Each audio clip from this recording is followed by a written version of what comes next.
stories. Sometimes I write them down. Sometimes they're poems. Sometimes they're not. And I'm from Harlem. So everybody, Washoma, born and raised in New York City, living in Brooklyn right now, work in legal tech. Okay. Hey, Richard Washington. I'm an actor and I'm short. My name is Jessica. I'm 30 from Brooklyn, and I'm a reservation specialist. How's it going? I'm Corey Elliott. I'm from Richmond, California. That's the Bay Area. If you do not know, I am a 6th grade English teacher, and I started an organization called the Black Neighborhood.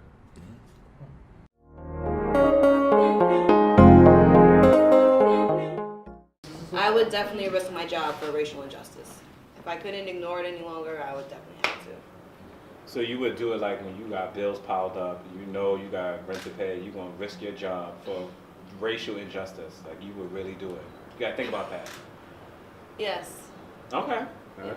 I respect that. I wouldn't protest, but I'd probably make the job a living hell for them. I would definitely have to protest it because I'm an educator and my students need to know that they have the right to speak up against things that they find wrong. But they also need to learn how to analyze things Socratically and decide when is the right time to protest, whether a protest is going to be worth something. But if you feel like your voice should be heard, you deserve that. Right. You have that right. Protesting is a luxury, so it depends on what type of job you have. Kaepernick, obviously, being an athlete, already establishing that, already being on a team, has the privilege to do what he wants. Right. I think that there's so many different forms of protesting, and I'm not going to sit here and honestly say that I could have the luxury that Kaepernick has to protest in that manner. I mean, the man didn't start doing what he did knowing that it's going to cost him his job. He's better than half the dudes out there playing his job. Like, there are a lot of really whack guys that are still at the job because they're white, because they just didn't say anything. So, like, when it comes to me losing my job, no one's going to notice that. I don't really feel like I need to, like, put myself out there just for, like, the sake of doing it, because it's not going to lead to some broader change. But It's more an issue of like educating ourselves and being aware of all the different ways that you can address the situation and just assuming that protesting is going to be the right one. Because you're right, Kaepernick, I mean, he's paid. So whether he doesn't work or not doesn't really affect him as it would a single parent or anyone who's not making that much money. Yes. I lose my job, I can't do this for my kids, I'm gonna lose this, like what's my backup plan, Right. you know? And sometimes I feel people do recognize things that's going on in the workplace, they put their head down, or they, you know, find different ways to go about expressing how they feel about it. Can some of that come with him being a public figure and having more responsibility than some of us may in regards to standing up for other people? The fact that he's on TV and you have millions of people watching you, if someone does something disrespectful, you kind of have a responsibility now to speak out, even if you didn't really want to from the get-go. Right. Right. I mean, I don't know if I'd say that he has any more responsibility to like do something for a struggle than any of us individually do. Like, we're all adults, we're all affected by these things, and you got to take whatever risk you feel comfortable taking. But I would say it means, like, because Kaepernick doesn't have a job right now, millions of people know about this, and most people care about this more than they did even last year when he was protesting and had a job. So that just like it, because he's a public figure, it means that whatever he does has more of an impact. I don't know if he's more responsible for that though. Yes, Colin has a right to freedom of speech, but he did offend people, and I guess that causes a problem.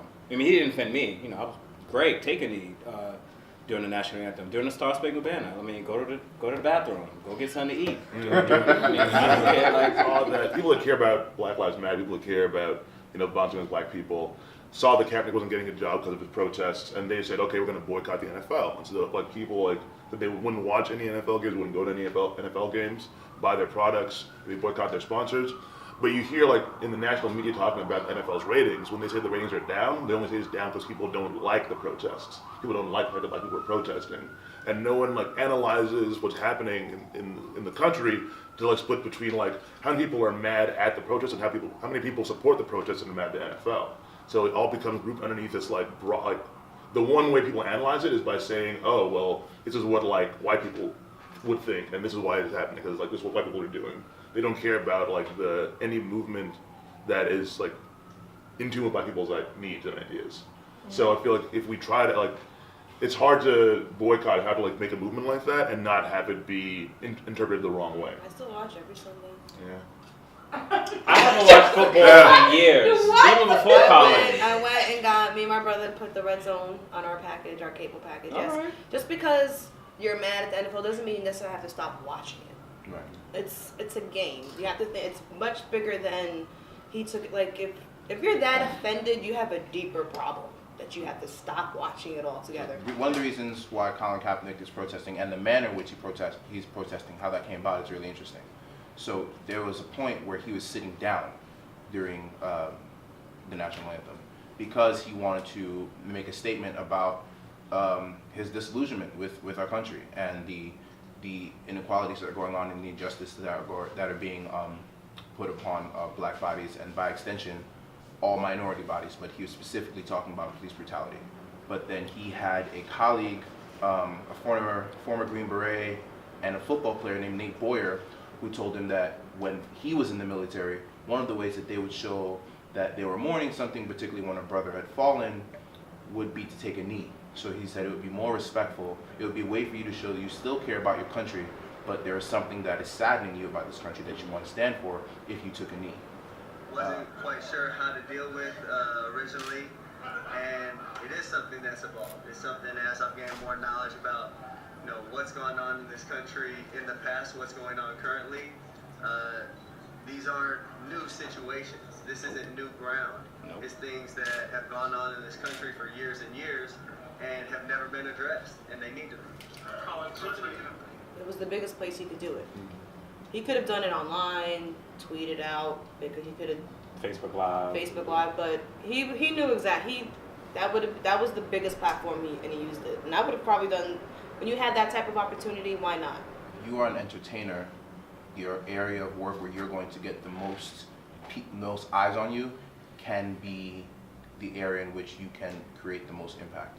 If you are an educator, walking away from the very people that you should probably be trying to enlighten on it is probably not the best idea. We live in a capitalistic society, so people want to take that into account in terms of how their movements can create the most impact. And he did the right thing. We live in a capitalist society. This is a place where all this money is coming, and I'm going to make as much of an upset as possible to bring awareness, which is valid. Yeah, I think like if he had gone to CBS, Fox, NBC, ESPN, and said, "Yo, give me like a half-hour pregame show to talk about like Black lives," they would have just exactly. They'll say no. They would not do that. Yeah. Or they would do it and twist it up to make it look him look like that. It would have been him, Jason Whitlock on the other side, debating shit. No, I think it's good that he chose, because if he wasn't a football player, him and his colleagues would just be another bunch of black guys on the street that could easily get done to them what happened to anyone else out there. So he just wasn't speaking for himself, but I think he was representing his co-workers, his people he goes out to play with every Sunday. Right. So I think that was the perfect place for him, because 90% of his workforce looks just like him. So why can't he bring it to their attention as well? Because without the NFL title, he would just be some light-skinned black guy walking down the street.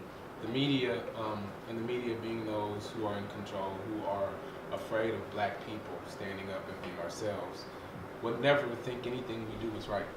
Every day that I wake up and that I'm proud and that I do what I want to do, it's wrong to someone. This is his home, essentially. This is the only place that he can express himself and be heard the way that he's heard. So it's really just about facts, and facts all that matter are what we know in America. We can even get to the national anthem, right, in the full transcript and all the words that are used and the person behind it, but he's not even touching on that. I personally feel like he just felt convicted, and he just felt compelled to represent what he believes in. And now people are trying to say, is it right, is it wrong, should he do it somewhere else? But they're going to always tell us to be quiet here and to do it somewhere else. Right. Shit, the media. They've always they did the same thing with Muhammad Ali, with Malcolm X. They made him out to be these black villains, these scary guys. Look, they're talking loud, he doesn't want to go to war. He's protesting against JFK, and they will always change the narrative. You just have to be smart enough that when you're reading something like that you have to question, are they telling the truth? Because if he's saying one thing and they're saying another, well, then what's actually happening? They know that the majority of us are not critical thinkers. We don't analyze things Socratically. We look at a headline of something and we just assume that that's the news article and don't read into the details. We don't look for multiple sources. So we're just gonna, a lot of people are just gonna go with what's fed to them. So they know that, all right, we're just gonna send you like a clip of this and show you a very doctored image and tell you that this is what's going on. And a lot of people are gonna buy into that. And it takes a lot of outlets like this, a lot of people in situations like the one we're in now, to kind of sit down and look at it from various angles, from the different walks of life that we come from, and say, okay, what's really going on here? This makes sense, this doesn't add up, so clearly that's bullshit. Here's the reality. That this is someone, like you said, who was convicted, who just feels like, you know what, I'm feeling a certain amount of conviction that this is wrong and I want to stand up for it, and that's really all it is. But a lot of these media outlets, people, I don't think that they even believe what they're saying. They're kind of just being fed the narrative. They're getting paid to say this. They don't give a fuck. Yeah, I don't care.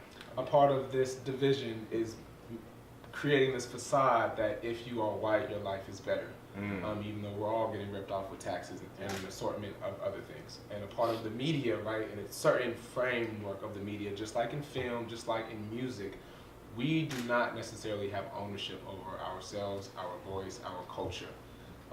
And that's big business for other cultures to imitate us and then sell that back. That's been big business. So it's all about business. It's all about control. It's all about the kids seeing things for something that it's not. Right. This year, 2 years ago, I want to say 80% of the Missouri football team woke up on Saturday morning and said, you know what, we're just not going to practice anymore. And NFL is big money, but college football is tremendous money as well, Yes. right? So they said, we're just not doing this until like the system president, Tom Wolf, steps down, because there have been numerous egregious instances of just overt racism all over campus, and he's not doing anything about it. The people are wiping feces, made shaped swastikas on doorways. It was disgusting. So they said on Saturday, most of the black players and a large percentage of our white players and our coaches stand behind this. We're just not competing anymore. We're done. They said that on Saturday. Monday, this man resigned. Wednesday, he gets reappointed with someone else. Now, I haven't been able to follow up with it, so I don't know if there was an impact, but that shows me, okay, that's a group of people that have come together and said, this is what we know, this is how we know that as a group we can make an impact, and now there's an effect. I think that when I go to a lot of protests, I see people that can't even decide what street are we gonna go down. Like, where are we going to protest? Occupy Wall Street. Why are we standing in Zuccotti Square when none of these bankers go there? How is that going to affect these banks? What does that do for them? Aside from the fact that now they're just going to call Postmates to bring their lunch because they don't feel like walking outside. I partially agree. I am not one who really would go out and protest. For example, in the Bay Area, Black Lives Matter walked on the Bay Bridge and they stopped people from getting to the other side. And my only problem with that is you are inconveniencing some of your potential supporters. Right. I do agree with you that many instances we are outside yelling and they're inside laughing, and it doesn't make a difference the next day. However, for some people, that is their only way to voice their concern. This is the only way to get me in California to know anything that's going on in BK is if I see on the news that people are in the streets. Right. So protests bring news, it brings cameras, it brings awareness, as you said. And the next step is like, okay, so what are our tangible and intentional ways of like really causing change? However, even if it's 2 to 3 protests that make a difference out of 100, that's better than nothing. Like what else do we have depending on who you are? Right. Absolutely, the fact that Jesse Williams and Colin Kaepernick are biracial and therefore lighter skinned impacts the way that they're treated by the media, being treated by like the way everybody views them. This is the classic, just the fact that like, you know, you have this black issue, but it intersects with like colorism, and so the lighter skinned you are, the more accepted you tend to be by the general population. Also, we're talking about Kaepernick and Jesse Williams, that like these are men that are taking a position in leadership, these issues, whereas like women that are also taking positions of leadership don't get the same like kind of love, like Netta and Ashley Yates, people like that. I mean, the people that founded Black Lives Matter movement are 3. I think they're all black women, if not black or people of color that are women anyway. But like the attention goes to the men, credit goes to the men. So it's always part of it, and I think like that is an issue we have to keep an eye on. So we don't only give love to the lighter skinned people. We don't only give love to the biracial people. We make sure everybody gets credit like at the end of the issue. But for right now, like Kaepernick's doing work, and I'm here to support the work he's doing. let's be real, right? We have to look at the audience. Kaepernick, Jesse, they're talking majority, so white America. Right. All the issues that they're saying, most black people know. Especially, well, no, I shouldn't say that. Most black people who live in certain communities know, right? Because there are still a bunch of black people who come from certain areas where they never really experience police brutality like that, especially if they come from parents that got money. They may have felt some ways, but I'm talking about getting arrested, having guns pulled on you, getting searched They don't every live in those type of day you walk neighborhoods. out your house. Exactly. The audience feels more comfortable when they see someone who their mother may look like them, their dad may have came from their same type of area, and it's really all about the audience. And the media portrays and like magnifies this white audience, and I think that's why these biracial people seem to be in the spotlight more than others. But if you go to certain hoods, then you will know who is the hood celebrity. And 9 times out of 10, other than these young rappers, it's someone who's really been giving back to that community. Right.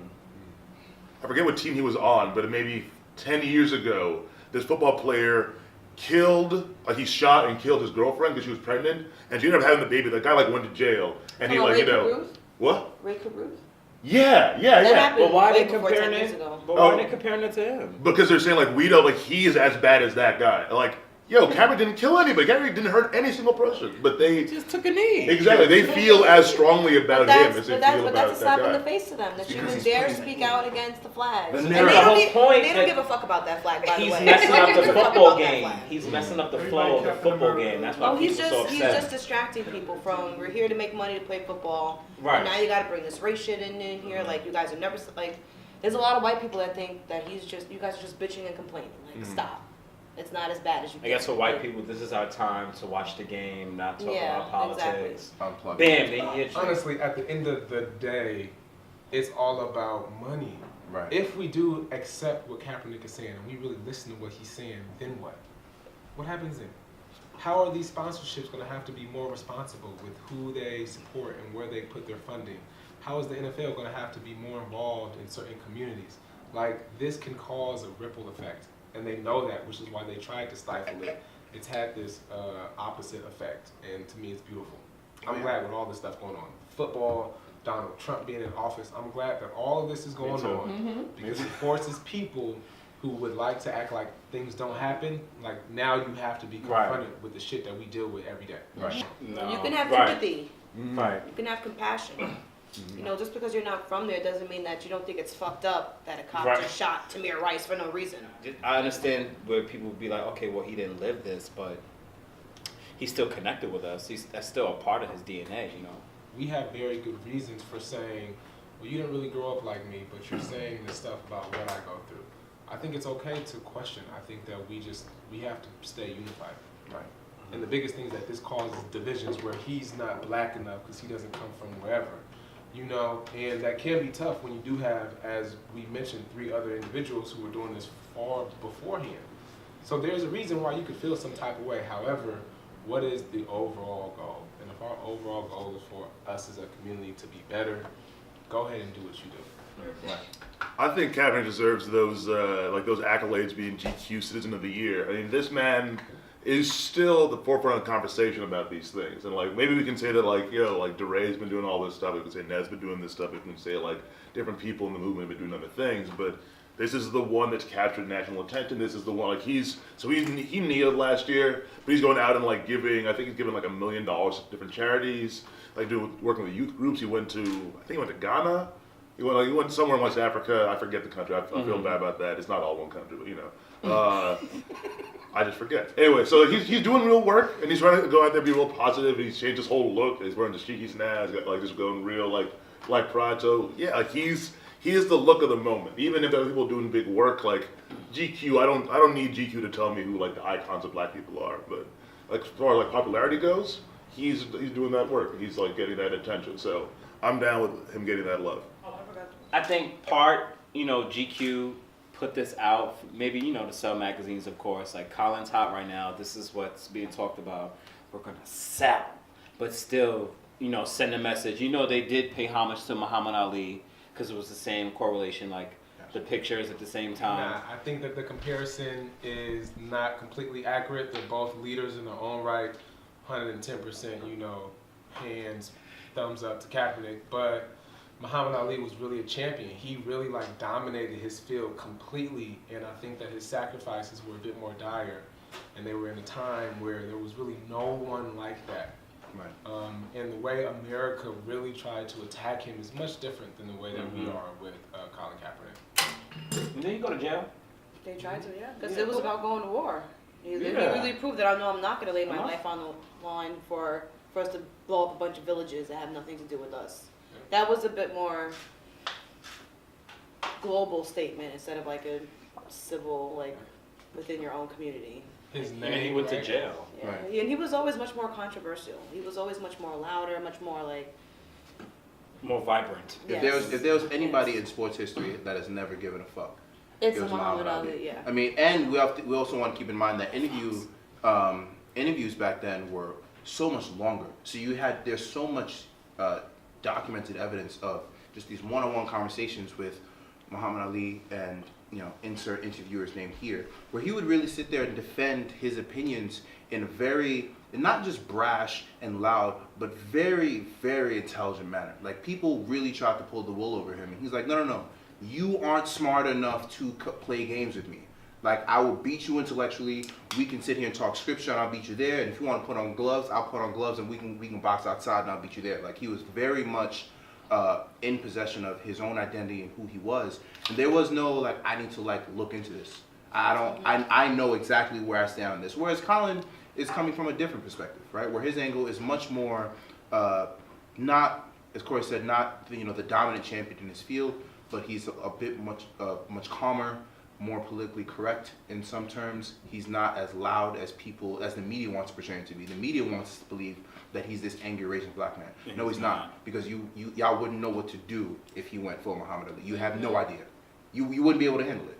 It's a different time now, so we have a different sort of a champion, as it were. But I don't think the comparison is apt at all. I'm going to say that I see there's a reason to do that, to compare the two of them, but it'll make sense to me just because we're not in that same era. Like, Trump isn't going to, there's no reason to jail Kaepernick. There's no Nation of Islam around Kaepernick like there was around Muhammad Ali. So, what we have right now, people just feel like the same kind of anger, the same, conservative media just, they animate themselves around opposition to Colin Kaepernick. There's this great article, I think in Politico, talking about, they went to Pennsylvania, this old broke-ass town, used to be a mining town. People were really in love with Trump before the election. They come back a year later, and Trump hasn't done shit for them, right? But the one thing they all agree on, that's why they love Trump, because he is against those guys that protest. Colin Kaepernick animates people that hate black people in the same way that Muhammad Ali did. And I think that's really important to see. Is the level of hatred that is inspired by somebody just trying to do something good for black people. I think that's comparable enough to say that there's a parallel there. So we're not in the 60s. We're not going through the same stuff. There's no drafted for the war we're living in right now. But I think he's going to that same level. He's still lost his livelihood because of this position he's taken. Maybe he'll come back. Maybe he will be the champion. But we're not going to see Cam Newton is not going to be that guy. Russell Wilson is not going to be that guy. And there aren't other guys that are in the position to do that. So he's the best we have. Michael Bennett doesn't have a job where people care about what he says. Marshawn Lynch doesn't have a job where people care about what he says the same way Kaepernick does. Yeah, I think Will Smith is going to play Kaepernick in the Kaepernick movie. I think he could possibly become our generation's Muhammad Ali, but not for us. I feel like for the Maybe for white people. White people, or not necessarily white people, but the younger generation who's growing up now, he can be their Muhammad Ali. Because we still remember and respect Muhammad Ali, so I don't want to throw him out of his position, but that's the first, I guess, person we think of. So I feel like for us, maybe no, but for this new generation coming in, yes. But we don't know It's if a he's going to possibility. still have this stance 5 years from now. Right. Mm-hmm. But there's a What possibility. if he gets a job? What if he finally gets? I guess that's what I'm really more concerned about. Are you going to be the same way? Is he going to take a knee once he get another yeah, team? Yeah, exactly. Okay. Are you? Because and he even said that he's not sure if he will take the knee. Mm-hmm. So it's are you? Not to say Are you he gonna should take a be job when he should things stay the change? same, but did he himself really mean for this to go as far? I mean, Probably did not. Muhammad Ali? Right. But I think probably Muhammad Ali not. wouldn't care if it went that far. He was ready for the battle, but Colin, he still seems a bit yeah, I took a knee because of this, but okay, yeah, they don't I want to give me a wouldn't- job. It's still, you don't think he's still timid, just I a don't little think bit? so. I think that Colin Kaepernick does have the potential to be anything and anyone. I would argue personally that, especially in the Bay Area, especially in Oakland, to me, Marshawn Lynch has far more significance. I would pay to see Marshawn Lynch right now more than I would Colin Kaepernick. Agreed. Because Marshawn Lynch always had that, fuck y'all. I don't care. Shout out to all my Africans. I'm not talking to the media, period. So his protest looked different. It wasn't as polished, right? We can't sit here and have many conversations about what he said. But since day one, he has represented Oakland. He has represented all the kids in the hood, and he shows that. He promotes it, and he has never been afraid. He's jumping in the end zone and grabbing his nuts. So what happened? The next Super Bowl, they did not give him the ball when they should have. But he has always been this provocative, more so, I say what I say, I'm not afraid of it. And I think that parallels Muhammad in regards to not having that sort of fear. Right. It's a different kind of bravery that we don't applaud in this day and age, right? So many of us, because of our jobs and the environment in which we are in, at the risk of losing our jobs, we kind of cater our behavior to make privileged, my PC term for white people, feel better, feel safe, feel comfortable with the topics that we want to discuss. Individuals like Marshawn Lynch, individuals like Muhammad Ali did not care about your feelings. Jesse Williams came close. Jesse Williams at that speech, I know a lot of my friends who were white felt very attacked. Even though they knew they were not racist, they're like, I feel like he's talking about me directly. Well, you need to feel that way. You need, that's the point. The point is for you to wake up and realize that there are things going on in the event that you don't realize that. And that sort of fearlessness and assertiveness, not aggression, but assertiveness, is something that people aren't used to seeing from people that are historically and stereotypically supposed to be at the bottom. Like, why are you so confident? Why are you so strong? Why are you so arrogant if you're at the bottom? Because I don't have anywhere else to go. So I'm either getting to the top or I'm throwing you out of the way to get there, and I'm bringing my community with me. That's scary to people, and I think that's what they represent. And not that Colin doesn't represent that, but it's a different way. The difference being between the way that, kind of like the way that we look at Frederick Douglass. I know a lot of people like to laud and applaud Frederick Douglass, but when you read those narratives, it's a lot of like complacent, not happy, but I want white people to understand. Like, that was not written for people that understood what was going on at that time. That was written for people in the North so that they could pay attention to what was happening in the South. It was very complacent. There was no anger. Not once did Frederick Douglass say, you know what? I really just want to just go down there and beat the hell out of my master and kill everybody and slap master's wife. Right. He didn't want to go in that turn at all. But that's the dialogue, the doctrine that is promoted. They want you to be smooth. They want you to be suave. They want you to be PC. Maybe that's the perspective we have now, similar to Martin Luther King, right? We don't ever think about his letter from Birmingham jail. We think about his "I have a dream" speech. Why, when you ask children who do they know as a civil rights leader, the first two people that I'm betting they'll tell you, the majority will say Gandhi, Reverend Dr. King. And why we don't get time and a half for Martin Luther King Jr. either? Why we got Time and a half for that. That's but it says something to our government and our media's way of trying to police the way that we even think about protesting. Protesting is supposed to be this peaceful way to not disrupt everyone's day, but bring people aware of an issue that we're having. No, not necessarily. I think some people want to see that boy because that's how they really feel. Because it's not calm when a cop shoots somebody. It's not a calm act when, a black boy in a uniform going to school. He's the one that gets stopped and frisked. So why should I be calm about it? It's a fucked up situation. So I think some people are brainwashed to think that you have to be outlandish, but some people are like, no, but that's how we feel. This is the result. Why do we have to necessarily be peaceful? We've been peaceful. We have not rioted, I think, the way that we possibly could have throughout the years. We've been tolerant. Right. We're tolerant now. So why can't there be a person who's like, no, fuck all this? Like, no, we can't be quiet.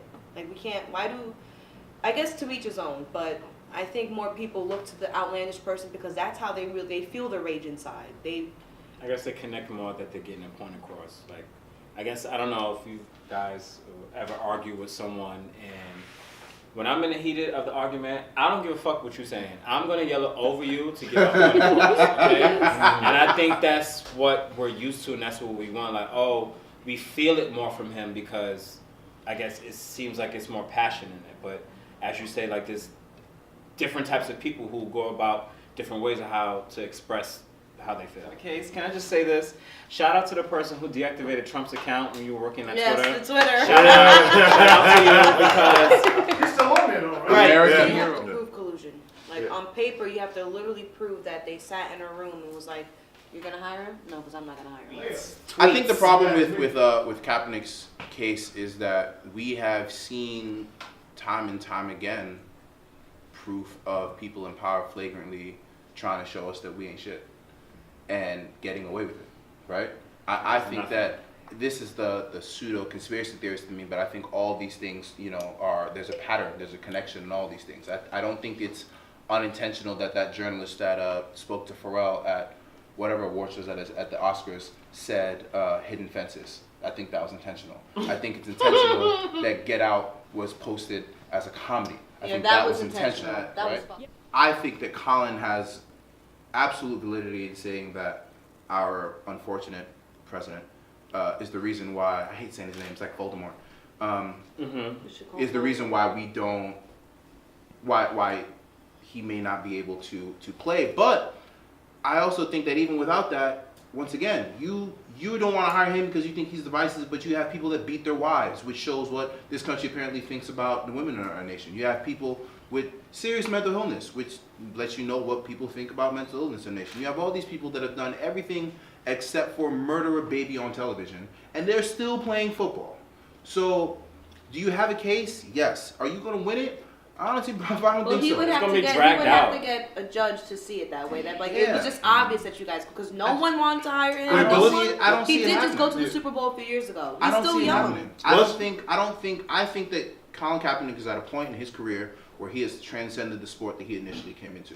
Not transcended as if he's better than it or he championed it because he isn't and he did not. But what he stands for now is so much bigger than football that, he's and gonna this is get me it, saying this because I don't know what the kind of money he's making now, but honestly, dude, going back to football is a step down. Like, you're kind of past that. He has It's the right hard. to play. He has the right to play, but like, it's hard to prove collusion in court. Even though there are all these dudes in the NFL that are like really whack-ass quarterbacks. Shout out Robert Mueller. Yeah, but like, let's just be real here, okay? We've seen from the Mueller investigation that these Trump dudes are dumb.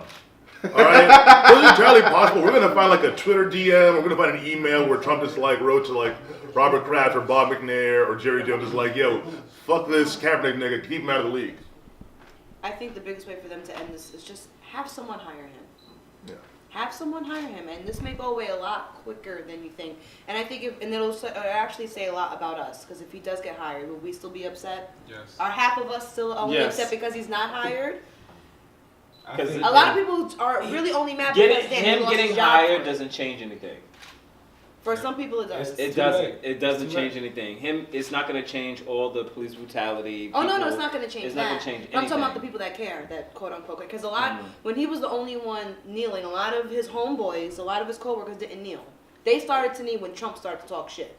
So were you even feeling him on his first, like, those people? Are you still gonna, like, No. And I think it'll it- be the same. are we gonna change when he gets hired? That's what I'm saying. No, What's it's gonna be the happening- same. We want you to play the damn game.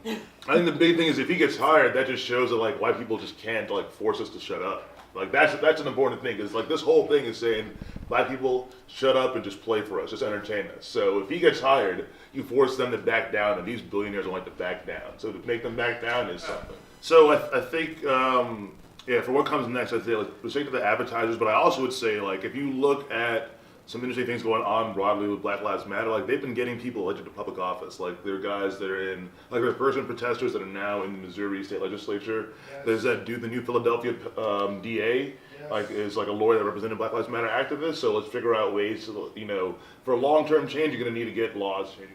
I'm not sure where we go from here because I want Colin to do, bigger things and great things and find more of an effective way to get this message across. I don't want him to go back to football, to be honest, because I feel like this is bigger than him, and I feel like even though people are like, oh, if you do this, you speak out, you're gonna lose this, you're gonna lose your money.